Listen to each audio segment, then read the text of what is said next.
Boldwood presents Come Fly With Me, written by Helen Rolfe and read by Cara and Cass. The moral right of the author has been asserted. This performance is owned by Boldwood. Chapter 1.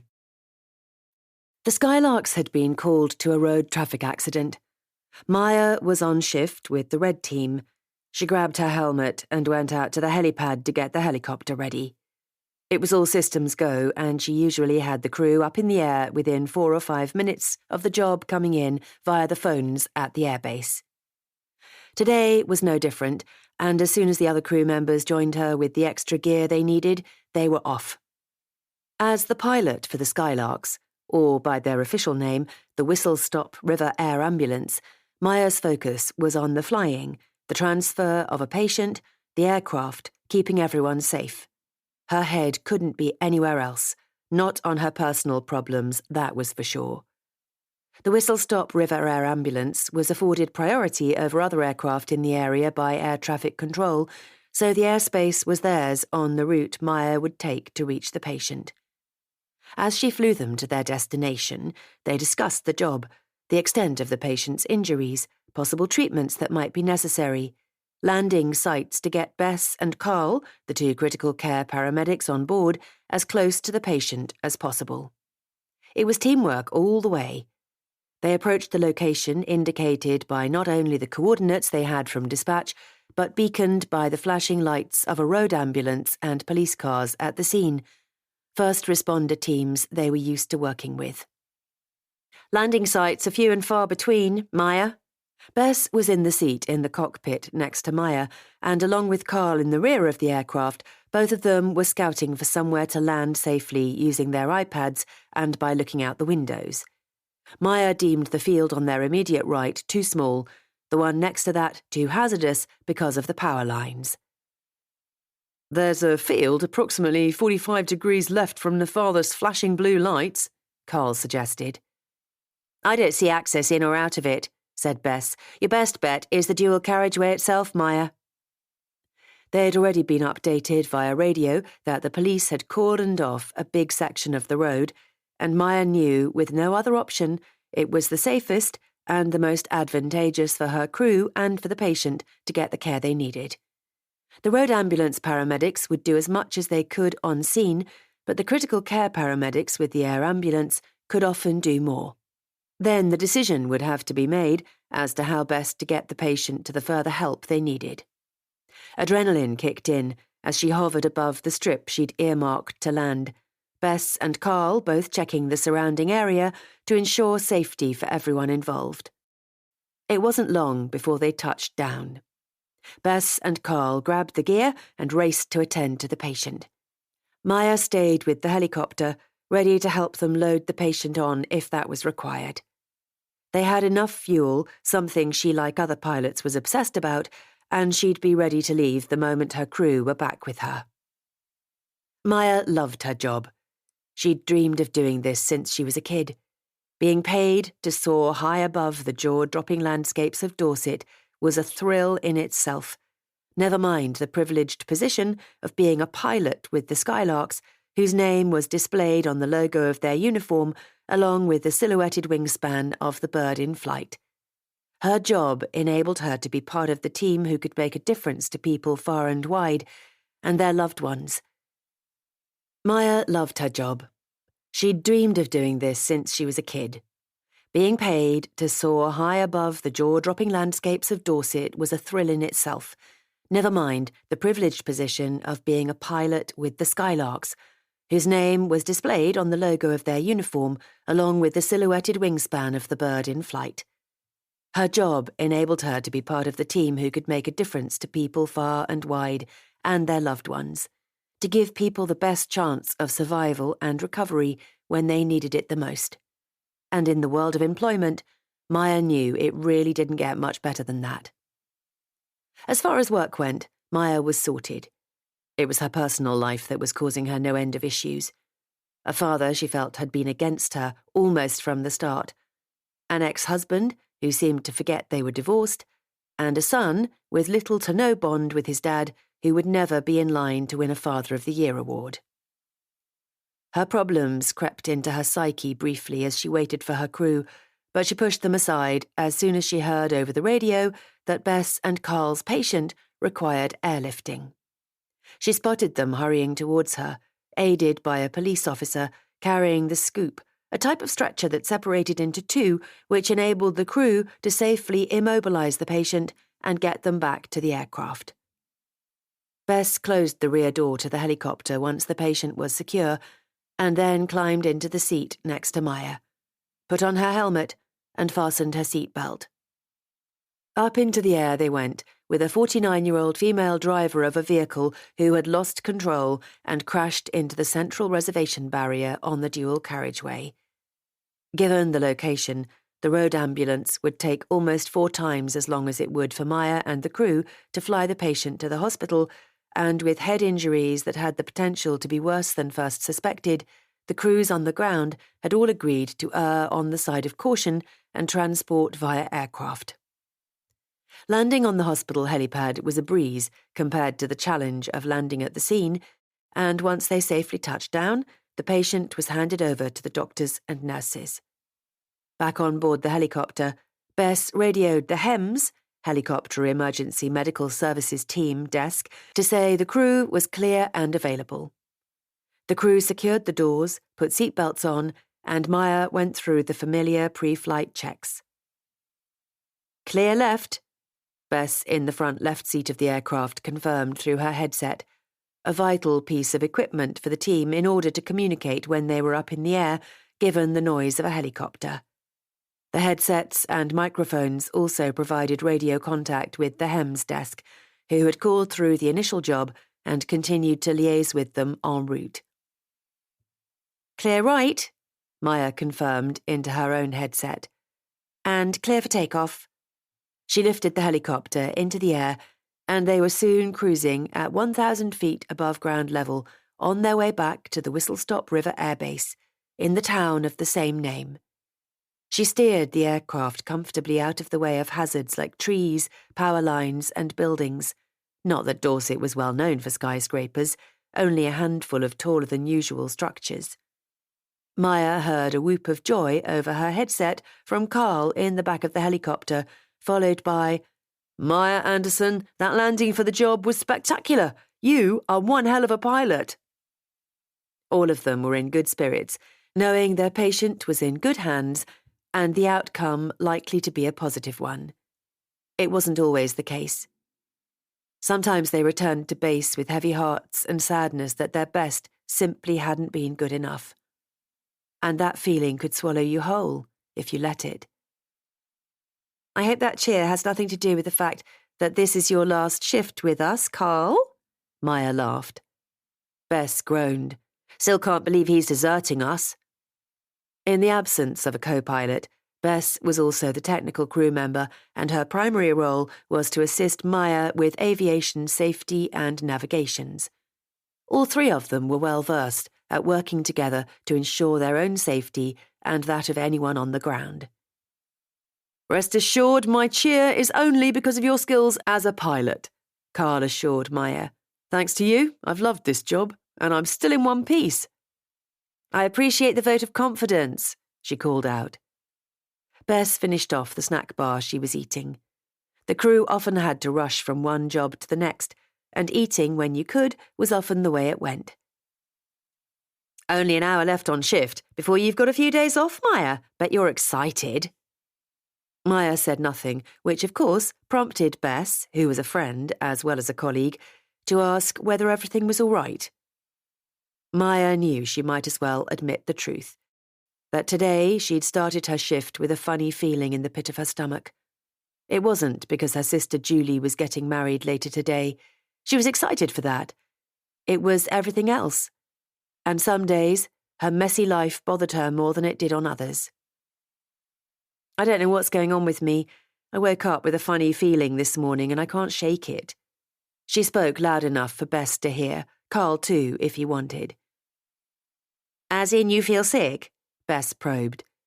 "No, not sick or unwell. You know I'd never take chances as the pilot. It's more a feeling of, I don't know, anxiety, high alert." Carl piped up from the rear of the helicopter. Kind of the nature of the job, Maya. Neither of them could see him, only hear him over the headsets.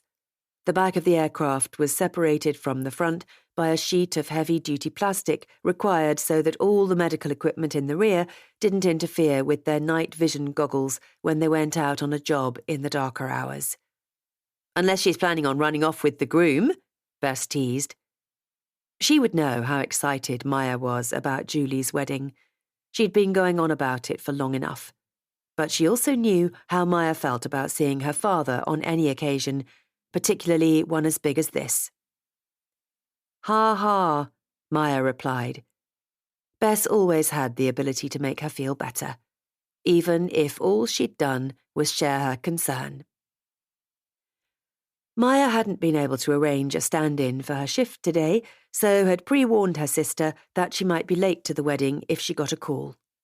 Julie, being Julie, had said no dramas, get there when you can. And much as it might appeal to conjure up an imaginary job so she could avoid her father for as long as possible, she didn't want to do that to her sister. They were as close as siblings could be, always had been. 10 minutes to go, she said, as they drew closer to the airbase. And yes, I suppose you're right, Carl. Nature of the job. She liked him. She'd miss him when he left the crew to move up to the Lake District, where his wife had a new job as a teacher. He wasn't quite sure of his own career plans at this stage, but he was ready for a change, and Maya couldn't be happier for him. Maybe it's the looming birthday, Bess suggested. Almost mid-40s, it's got to be scary. Maya laughed. Not at all, I'm embracing my age. And I'm turning 44, so don't put me in the mid-40s bracket until I'm there, thank you very much. Bess still wanted to find out what was up. Are you worried about Isaac? She asked Maya. No more than usual. She mellowed at the thought of her son. Isaac had chosen a university in Scotland, and Maya did her best to believe it was because that was the place that offered the best course for him, that he wanted to see more of the UK, but part of her suspected it was to put some distance between himself and his dad. She'd been supportive when he told her, said that it was his decision and to have a wonderful time, but when other kids his age had chosen to go somewhere an hour or so from home, or even stay living with their parents because of the cost of living, Scotland felt like a world away. Still, she'd put on a brave face and driven him up there last September, hugged him and told him to have the time of his life, as well as working hard. And she'd left him with a heavy heart, but also with the following summer to look forward to when he'd return home to Whistlestop River. Maybe the anxiety is because you miss him, said Bess. All I know is it's a feeling that's new to me. Maya was used to talking while she dealt with the array of gauges, dials, buttons and screens in front of her and took charge of flight controls. I'm not a person who usually has much anxiety. I don't panic, I don't build things up in my head and catastrophize. If I did that, I'd never climb into this seat. Carl chimed in. Maya, it's my last day on the job with you, and I want to make it back to base in one piece. So this feeling, please tell me it doesn't involve you losing control up here. Course not. I'd never do that to you, Carl. Yeah, right. Not sure I believe you. You're not planning a surprise mid-air drill, are you, as a send-off, and you're nervous about whether you can pull it off? As part of their ongoing and very regular training, they practiced flight drills, and Maya liked to do some of them up in the air. After all, that was where they were going to happen. She'd done one a few weeks ago, and Carl hadn't enjoyed it at all. Had said he was counting the days until he finished his time gallivanting around the county in a helicopter. Carl, I'll miss the way you always say what's on your mind, Maya said into her headset. I'll miss you girls too. You'd better hope my replacement is up to scratch. You're a tough act to follow, Bess declared. Maya hadn't met the new critical care paramedic joining the Red Crew yet. All she knew was that Carl and Bess were the best people in the world to work with, so whoever it was had high standards to live up to, both with their expertise and knowledge and in personality. "See to it that it's another cracker of a landing back at base, would you, Maya?" Carl requested. "Your wish is my command." This was what she did best, after all. Relax, you two, no funny business with drills, and the helipad at the airbase is in the easy category, especially given the fine conditions. If it was windy, it made for some interesting landings no matter where you wanted to touch down, but today couldn't be better, with the sun shining, not much cloud in sight, bright blue skies, the sort of conditions that left Maya in no doubt that this really was the best job in the world. "Cake back at the base," Bess reminded them both. The send-off for Carl was to be short and sweet, as he preferred, but with his favourite cake, lemon drizzle, and a mug of tea. The town of Whistlestop River came into view. Soon they'd be passing over its majestic, ribbon-like river, veering to the right slightly as they continued on and prepared to land at the airbase on the outskirts of the town. Maya might have a feeling of unease today, but she never lost appreciation for the way she and the rest of the crew got to see views of the country and the county of Dorset not many others would ever get to witness. A patchwork of fields spread out on the left, more on the right, and from up here, Whistlestop River was like a make-believe town, toy-like in its dimensions. The river was at last in sight. They cruised well above the roofs of homes, above the local town hall, the handful of shops and businesses, the pub that backed onto the river, and finally came in to touch down at the airfield. When the doors were clear, the rotor blades slowed to a halt. Maya patted the doorframe next to her twice. "Thanks, Hilda. Mission accomplished again." As well as a make and model to identify the aircraft, this helicopter had a name, Hilda. An apt choice, because the name Hilda meant battlewoman, and although they weren't fighting in a war, it still felt appropriate, with a battle to help patients survive and keep the crew safe. The name had been chosen in memory of one of the Whistlestop River Air Ambulance's first supporters, Hilda Brown, who passed away some 5 years ago. Hilda had been a dedicated volunteer with the charity-funded organisation and had been in charge of numerous fundraisers over the last 20 years. Her efforts had resulted in an upgrade to the aircraft, and the name Hilda was now proudly displayed in white below the identifying wording, the Skylarks, as well as the air ambulance's logo on the helicopter's red and yellow body. Inside the building at the airbase, located on a small airfield solely for their use, Maya put her helmet onto the shelf with the others. "It's hotting up out there." And in the aircraft. She pulled out her hair tie and let her chestnut-brown locks free, but only for a moment, until she gathered her hair up again and deftly pulled it into a bun off her neck. Bess shrugged off her bright red jacket and restyled her hair too, favouring tying her tumble of curls up and well out of the way. "You don't need to tell the pair of us who have been wearing this uniform." She lifted her knee to indicate the hard-wearing red trousers that matched the jackets with fluorescent strips. "I'll consider myself lucky, shall I?"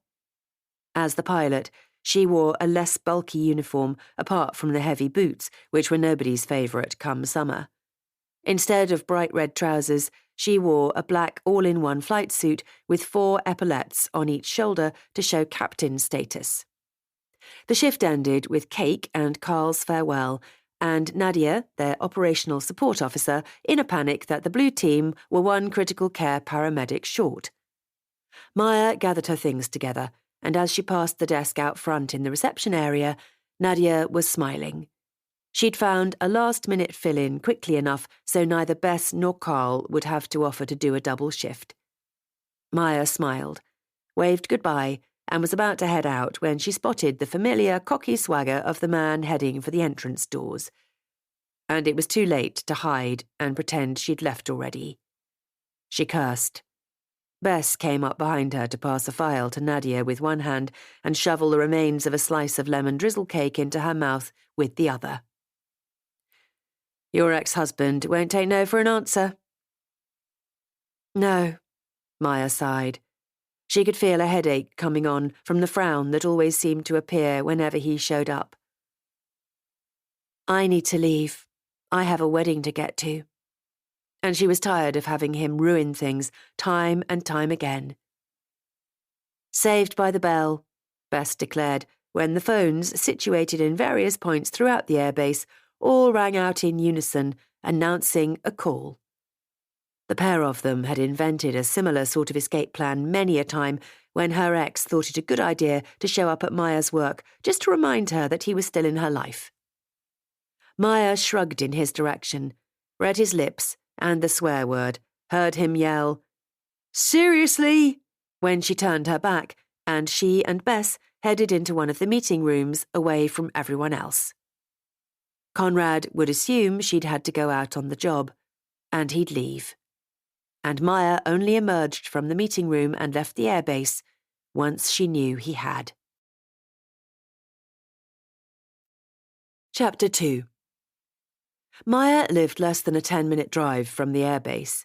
She got home, showered in record time, fixed her hair into an updo, did her makeup, and very carefully pulled her bridesmaid dress on. After one last check in the hallway mirror, she slipped her Skechers onto her feet for driving in and hooked her strappy heels over her fingers.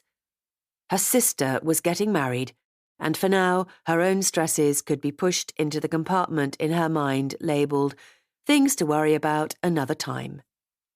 Or at least they were, until she opened the front door and came face to face with Conrad strutting up the path dressed in his leathers, motorbike parked out front at an angle. Conrad stopped when he saw her. He whistled between his teeth, looking at her in a way she wished he wouldn't. She gave him a ghost of a smile, adequate enough to keep the peace, a smile that wouldn't put him on the defensive. "I can't stop," she said as he came the rest of the way up the path. But she wasn't quick enough.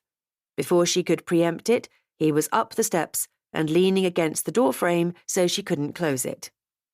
He took in her mocha silk bridesmaid dress, her rich chestnut hair pulled up at the back with ringlets tumbling to frame her face. "You look hot. Damn hot." She shifted. He still hadn't taken his eyes off her, and he was leaning in so close she got a heady waft of the woody aftershave he'd worn their entire marriage, a smell she could pick up a mile off and would rather not. "How's Wizzy?" If in doubt, talk about something other than herself. That was what Maya preferred to do.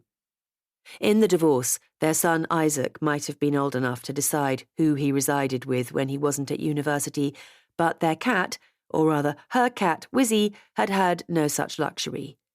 Conrad had somehow got custody of Wizzy, the cat he hadn't even wanted, the cat Maya had rescued from down by the river. When an owner couldn't be traced, Maya had given the feline a new home.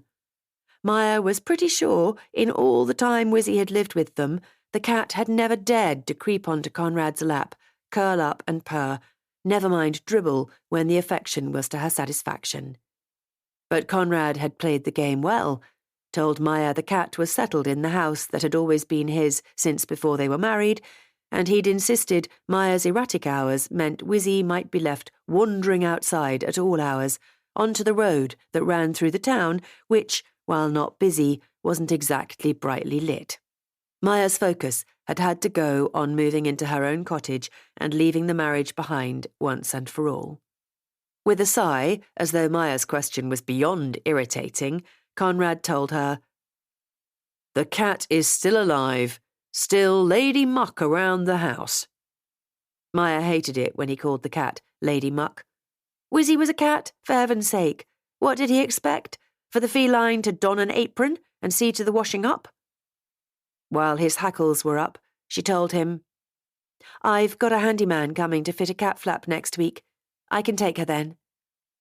"Good for you. I hope you're not being ripped off."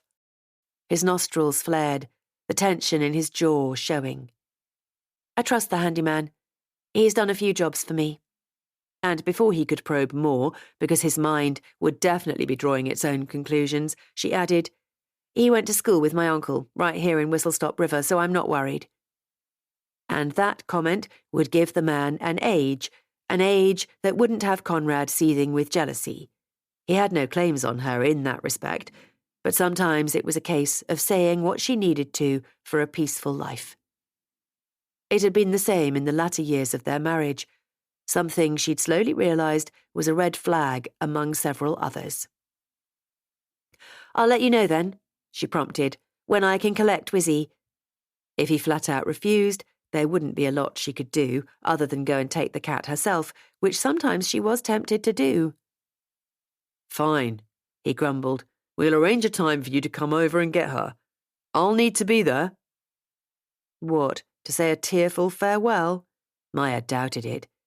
She suspected over the last few months he'd got bored of having Wizzy, her demands for attention, having to feed her, and generally have another being to think of other than himself. Maya's request right now had probably come at the perfect time for him. "I really have to go, Conrad." "You don't have time for me?" This again. Divorce seemed to come with its own set of rules for her ex-husband, its own set of expectations. She'd thought the decree absolute would have meant he finally got the message that she didn't want him butting in on her life. But it seemed not, because he was forever showing up. "It's Julie's wedding. I really do need to get a move on," she persisted. "Fine." He stood away from the door so she could close it and lock up. As she made her way down the path, she figured she might as well go all in and ask, "Did you transfer the money to Isaac?"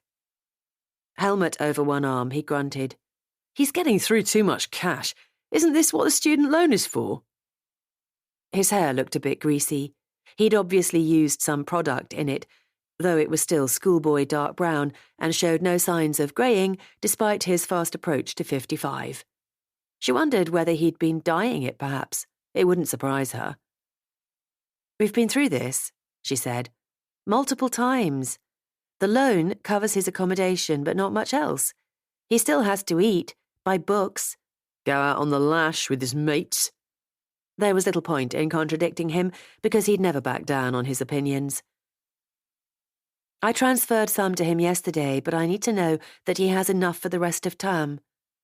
Otherwise, she'd have to stop buying food herself and send the funds to her son instead."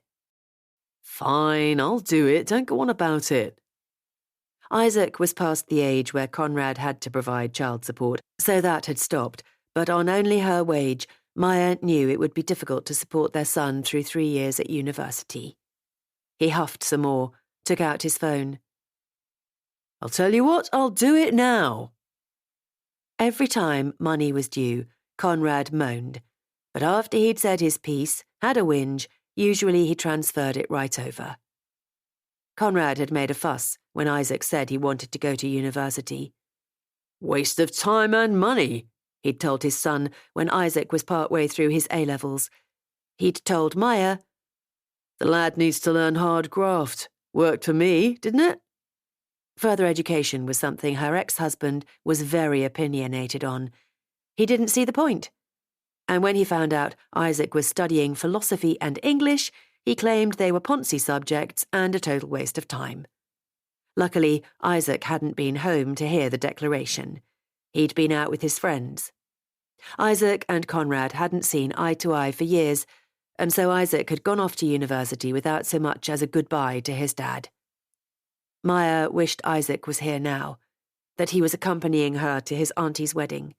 But he was about to start his exams, and with his university so far away, it was too difficult. He'd sent a gift, a card, called Julie too. He had a good heart, her son. "You really do look beautiful," Conrad told her yet again. She opened up her car door. "I have to—" I know, you have a wedding to get to." But he couldn't let it go. "We once had a wedding, in which we promised each other forever, till death do us part." His eyes only left hers to look down at her décolletage. "We said those very words." "Please, Conrad, I want to move on with my life, and you should move on with yours." He reached out a hand and ran the back of his fingers down her cheek. Don't forget, Maya, I'm still around if you ever want to talk, if you ever need me. We're tied together for life with our son." His hand left her face and instead grazed her bare shoulder and all the way down her arm. "I miss you." Maya didn't look back when she climbed into her car and drove away from him, because it wasn't only Isaac that kept this man in her life. It was also what he knew about her, things that nobody else did. And whenever he hinted that he was still around, that he was there for her, she knew what that meant. It meant that if she pushed him away too hard, he had all the power to let her past become public. And that had the potential to ruin everything for her. Maya arrived at the church in the nick of time. The bride was waiting in the room at the side, and the second Maya saw Julie, her breath caught in her throat. "If Mum could see you now," Julie warned. "Don't make me cry."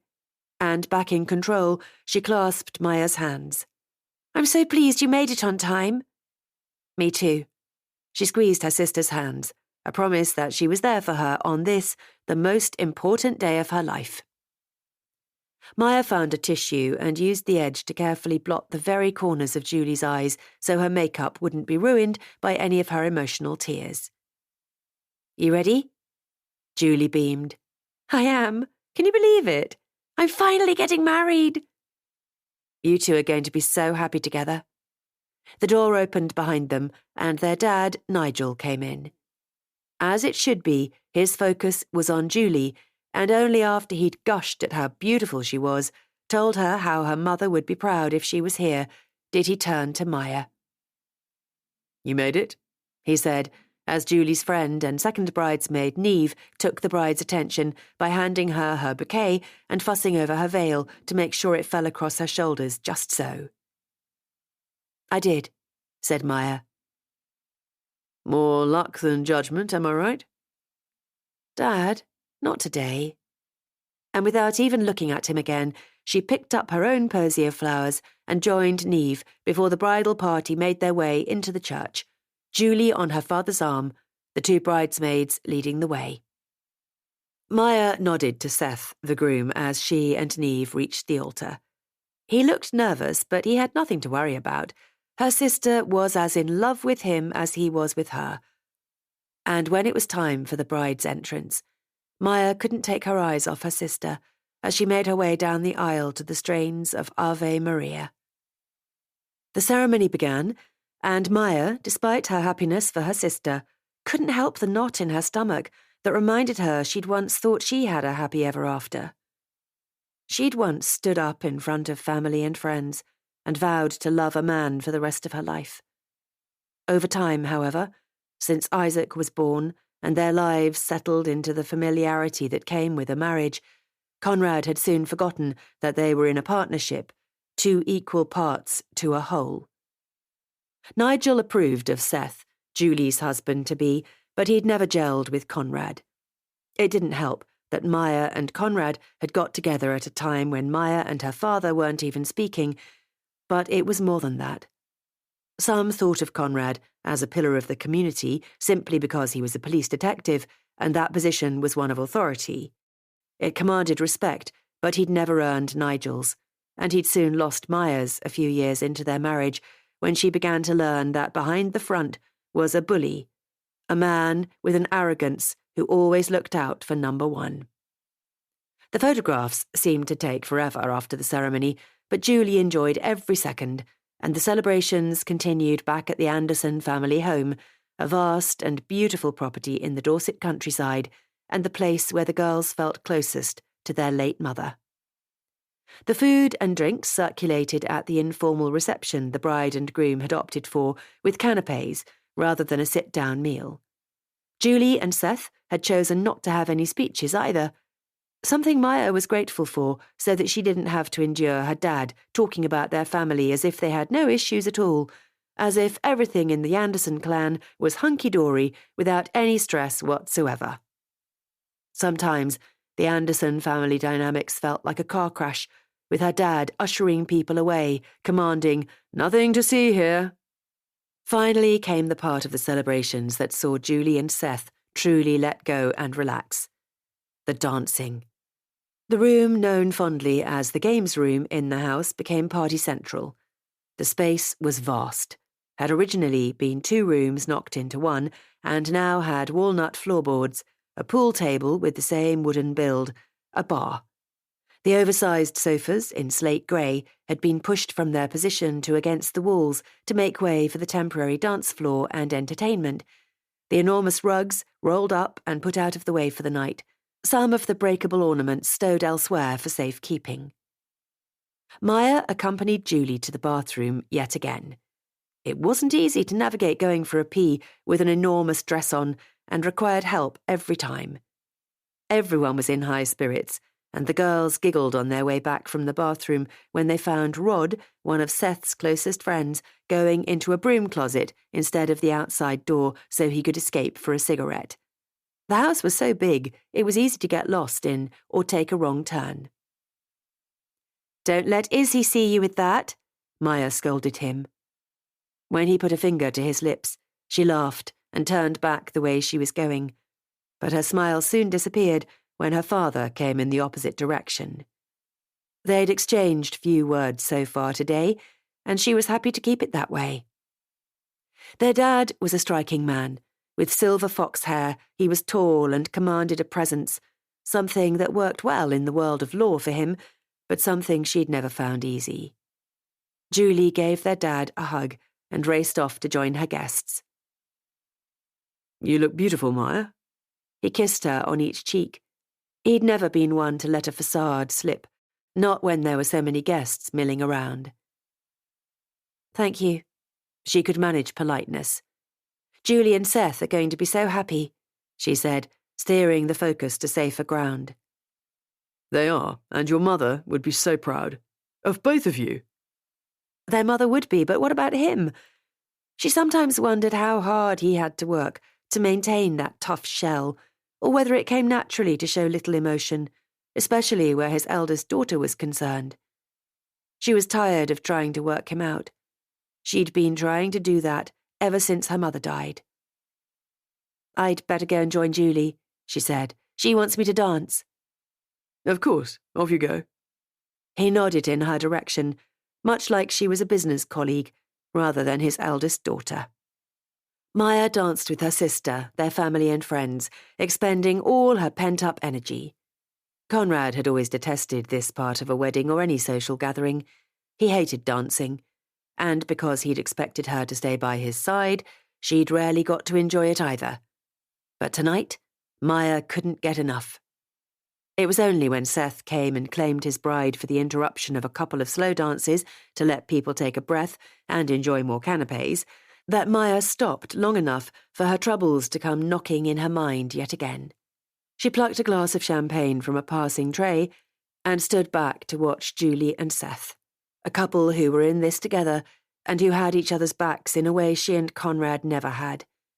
And despite their divorce being finalised just over 6 weeks ago, Maya felt like she couldn't move 10 paces without turning round to find Conrad standing right there behind her. It was suffocating, and she'd had enough. She needed Conrad to get the message once and for all that she and him were 100% totally over. Except how she was going to do that, she had no idea. Chapter 3. Noah hadn't expected to start with the Whistlestop River Air Ambulance for another couple of days, but they were down one critical care paramedic on the blue team, and so today he'd been thrown in at the deep end. Perhaps he should be used to it. It seemed to be the way his life was panning out lately. One minute he had a live-in girlfriend, Talia. He resided in a swish high-rise in London. He spent his days carefree and enjoying life. And the next? Well, everything had changed. His sister Cathy died, leaving him as the guardian of her then 7-month-old daughter Eva, and Eva's arrival in his life had started a cascade of other changes. He'd had to let go of his apartment when Talia left him because she couldn't handle the situation he had found himself in, or, in her words, been lumbered with. They were words he wouldn't forgive or forget easily. Eva hadn't fitted in with Talia's picture of how her life would one day turn out, and although some days he missed her being around, if that was her attitude, it had been better to split up now rather than further down the line. The breakdown of his relationship meant that Noah was left with crippling mortgage payments for one, childcare fees were much in the same price bracket as the cost of having his apartment, and his shift pattern was unforgiving when it came to personal commitments. Noah had had to find a solution, and fast, and so he'd left the familiarity of his previous air ambulance crew and moved from city to country, something he'd never thought was on the cards. Now, home took the form of a converted signal box cottage, thankfully mortgage-free, surrounded by peace and tranquility instead of bright lights and noise. And there wouldn't be a sexy woman waking him up in the night for the foreseeable future either. Instead, he'd likely be up at least once in the night, or more likely a few times, with Eva, who was taking as long as he was to get used to their new way of life. He was used to responsibility at work, but doing it at home too? That was in another league entirely. And now here he was out on a job already. Nothing like hitting the ground running. "Welcome aboard, Noah." The pilot Vic's voice came over the headset. "Good to be here." He was in good spirits, embracing the new adventure. At least, that's what he kept telling himself. The alternative was to focus on the things he'd given up, what he'd lost, rather than his life as it was now and moving forwards. Already, Noah knew being here in Whistlestop River was going to be different to what he was used to. He'd turned up at the airbase in the countryside, surrounded by green fields, the fresh air of Dorset, and a heck of a lot of space. It was miles away from his usual work environment, both literally and metaphorically, landing on a helipad on top of a hospital in the country's capital. The views from the helicopter right now were spectacular, but of a different kind. Instead of seeing iconic, celebrated architecture and buildings of London, the Shard, the Gherkin, Tower Bridge, Big Ben, Buckingham Palace, this evening in the spring sunshine, the view spread out below was of green fields and small clusters of houses. Noah had embarked on his career as a paramedic in London some time ago. Single, with no real ties at the time, and he'd been on the lookout for new challenges. It hadn't been long before he yearned for more, before a desire to work with the crew of an air ambulance crept in. He'd wanted to learn something new, take himself to another level. Out on the road, he was growing increasingly frustrated at the limitations for paramedics. And so his passion had led him to get his master's in critical care, and not long after he qualified, he'd applied for a job with a London-based air ambulance. He'd been offered the position, and he loved it from the start, with every day different and capable of bringing enormous challenges. He hoped it would be the same here in Dorset, and so far so good. He was out on a call in the helicopter with the rest of the crew. They weren't the crew he'd be with on a permanent basis, but it was good to get a taster anyway and meet the other team, as their paths would inevitably cross often enough, even if it was only at the changeover of shift. Noah sat in the rear of the helicopter. The inside of the air ambulance was kitted out much like those he'd worked in before. It carried breathing apparatus, defibrillators, monitors, blood transfusion equipment, and a comprehensive supply of medications. The floor was medical grade, with rails to which they could fix equipment as needed. Racks above allowed them to do the same. As they made the journey, the crew talked over the headsets about the job. They didn't always have much detail to go on. That much was similar no matter which air ambulance you were with or which locations you covered, so their discussions went through possible scenarios, likely treatments, which other first responders would be at the scene before them or on their way.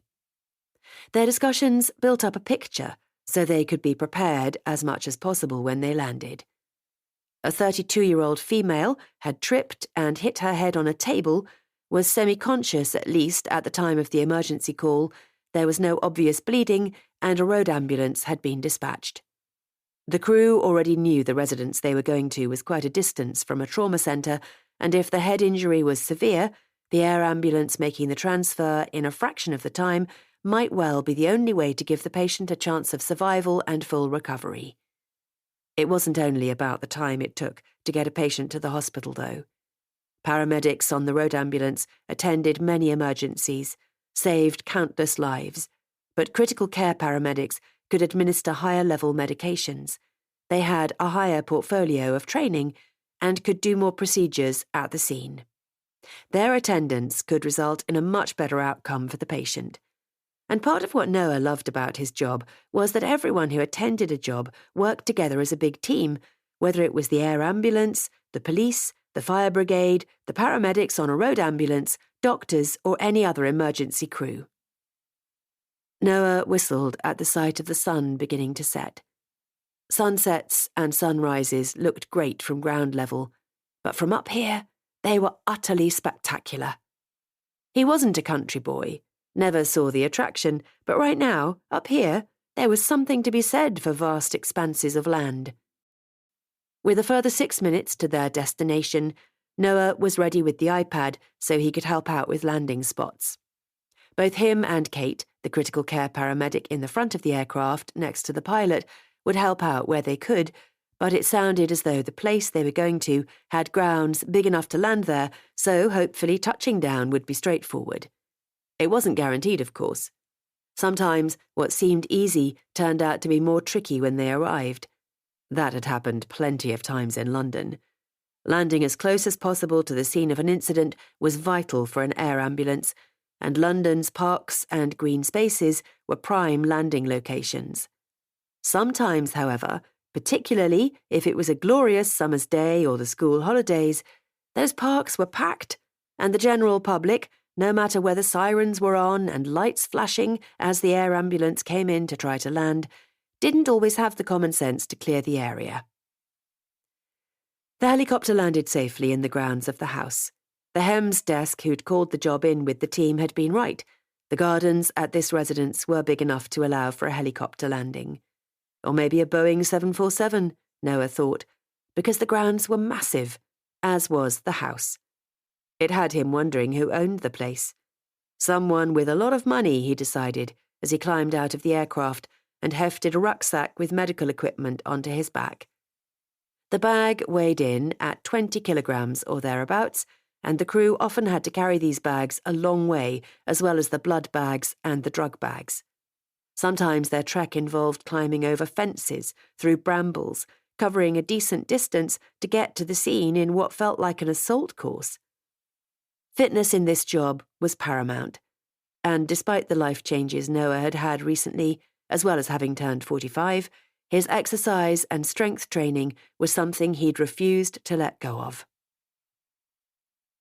A man who looked to be in his mid-60s ran towards them on the lawn and led the way back to the house, past a tennis court on one side and a swimming pool on the other. The crew made their way up the sweeping outside steps to the patio of a mansion-like residence with its grand rear elevation featuring large doors and extensive glass. They were here for an emergency, but Noah couldn't help taking in the grandeur of this place, and knew Kate was doing the same. Inside the house, they were led to a huge room filled with people. There was a cocktail-inspired island bar with people crowded around it, and the sound of ice cubes being dropped into a glass alerted Noah not everyone here was willing to stop what they were doing simply because someone needed medical attention. As soon as he saw the patient, Noah realised what they'd walked in on wasn't a party, but a wedding reception, and it was the bride who needed their help.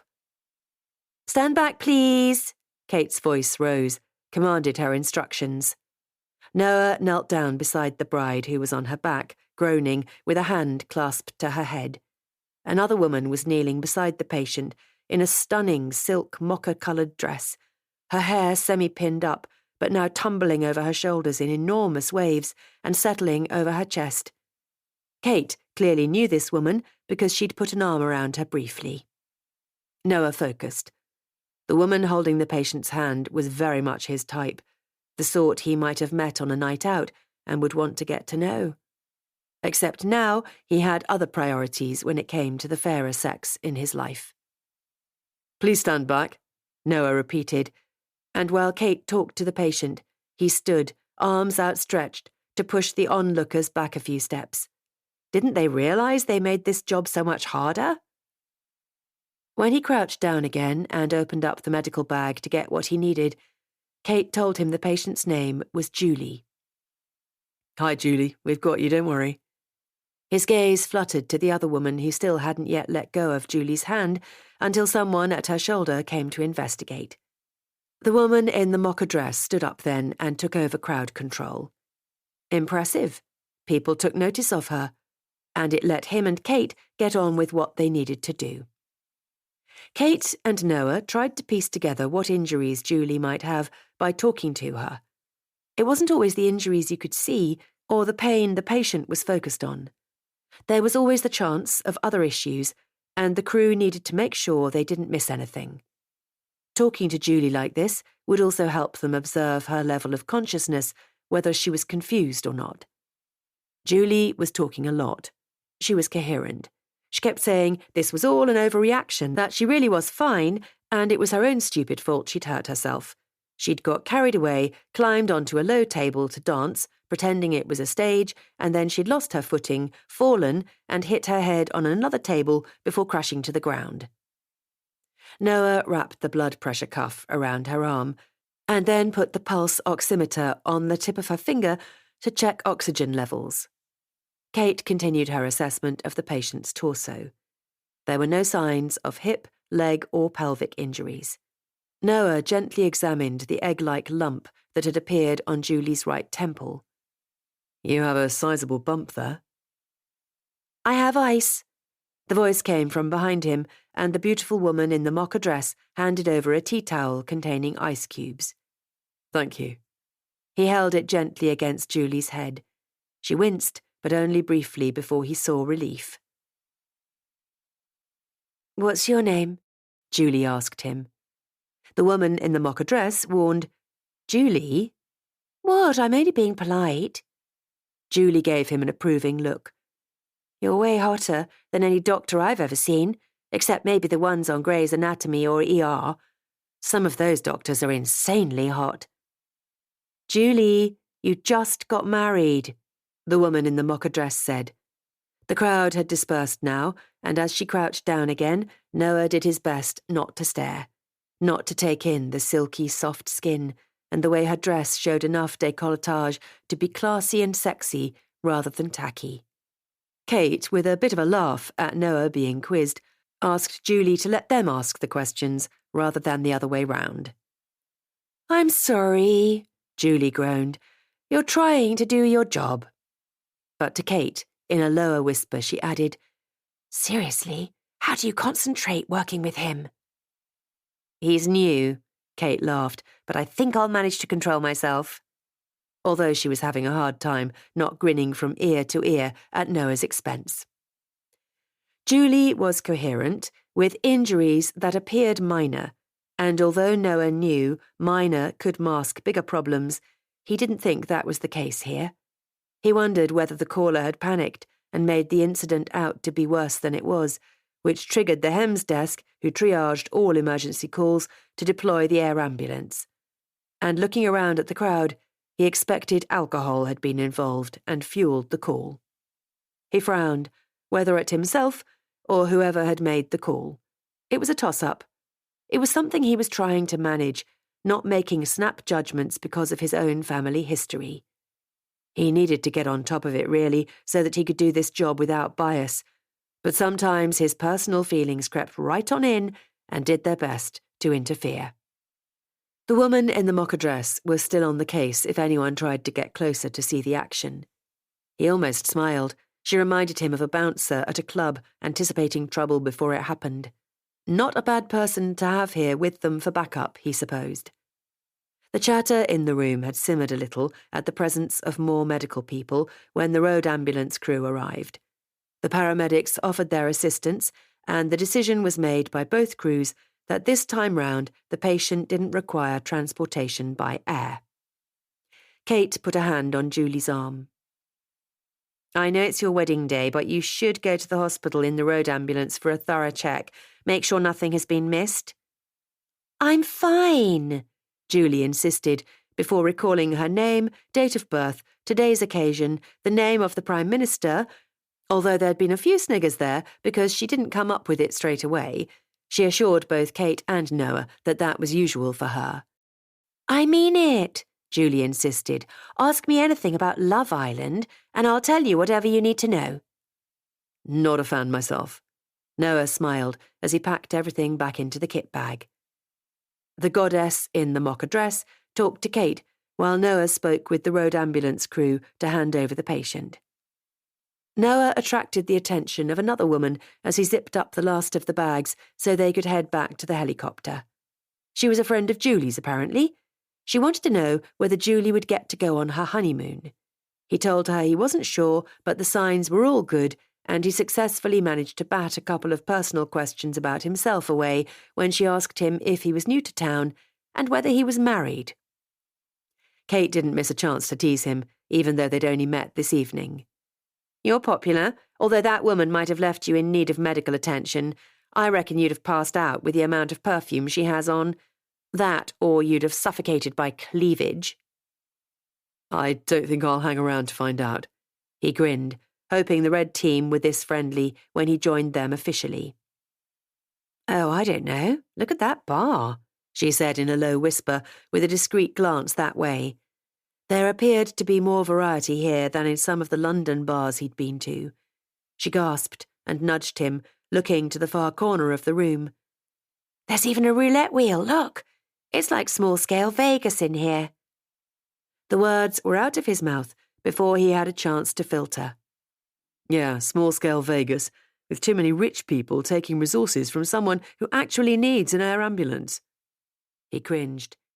He should have said it more quietly, kept his opinions to himself.